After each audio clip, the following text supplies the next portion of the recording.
રામ રામ મિત્રો, આ પરસોત્તમભાઈ રૂકાભાઈ ખાણદરની માંડવી આપણી 8 તારીખે આ જગ્યાએથી જ વિડીયાનું શૂટિંગ કીધું હતું અને આપણે છંટકાવની મૂંડા માટેની દવાનો ઉપયોગ કરાવેલ.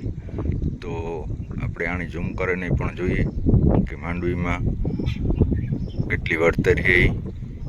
અને આ માંડવી બાજુની છે એ પણ ઓલે ફેરે આપણે દેખાતી હતી અને આજુ ખેરે પણ આપણે જોવા શકીએ. ઉપરની માંડવી છે એ પણ આપણે જોવા શકીએ.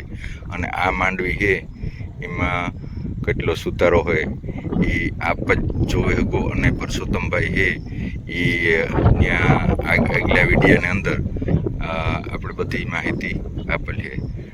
તો આજે તારીખ 23/8/2025. રામ રામ, જય ગૌ માતા, જય ગોપાલ.